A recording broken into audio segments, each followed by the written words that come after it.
and welcome back to my YouTube channel. My name is Nurse Blessing Dumene and I am a registered nurse and midwife. Here on this channel, I provide you with information that helps you make better health choices for you and your family. If this is what you'll be interested in, please don't go away.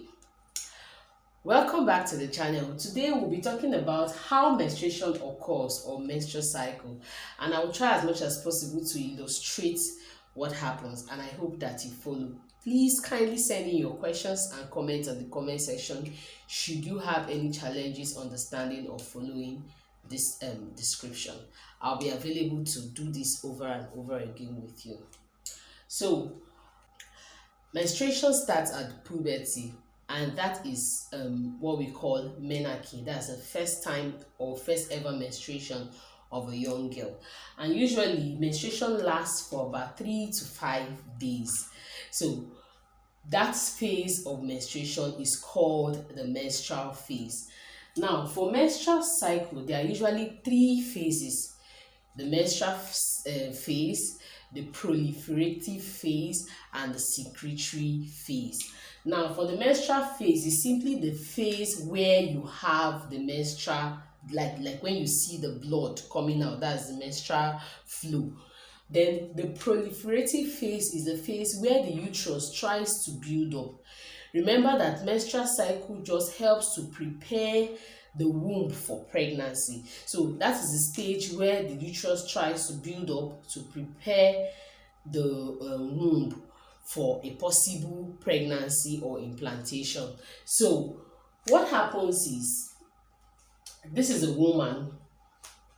When menstrual cycle starts, the hypothalamus releases a hormone known as the gonadotropin releasing hormone, and that now stimulates the pituitary gland to produce follicle stimulating hormone and luteinizing hormone. These two hormones help for the release, especially the follicle stimulating hormone. It allows for the release of the egg, which is the ova. It supports ovulation in women. So this is the woman, and this is what the uterus looks like. The uterus has 3 layers: perimetrium, the myometrium, and the endometrium. And this endometrium, which is the layer of the uterus that sheds off if pregnancy does not occur, has 2 other layers: the basal layer and the functional layer. It is usually the functional layer that sheds off during menstruation, and that is the layer that is also maintained if pregnancy occurs. So what happens is that for those that have the 28-day cycle, the day your period starts or your menses starts, let me say about 1 to 3 days, this is the 3rd day of the cycle, the luteinizing hormone as well as the follicle stimulating hormone increases, and it peaks on the 14th day.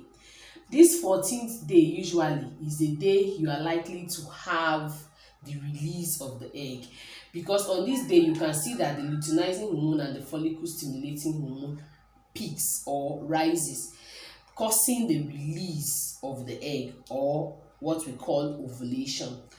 And if pregnancy or if sexual intercourse occurs on this day, or 2 days or 3 days before this day, or anytime within this 14th day, there is a possibility or a high chance of pregnancy occurring. So and this hormone, this follicle stimulating hormone as well as the luteinizing hormone, reduces as the cycle ends, and it peaks again. It's a continuous process. So far as pregnancy does not occur, it continues like that. It's a cyclic process. It doesn't end. The same thing here with estrogen and progesterone. This is the estrogen. This line here represents the estrogen, and this line here represents the progesterone. Now, at the beginning of the cycle, estrogen increases steadily because estrogen helps to build the uterus lining where the fertilized ovum will be implanted if pregnancy occurs. So it helps to build it up until the 14th day. It is increasing. Then progesterone helps to maintain if pregnancy happens. So it helps to maintain pregnancy. So you can see that progesterone starts increasing just after the 14th day. You know, you hear of some women who are having infertility issues. They ask them to go for hormone profile test.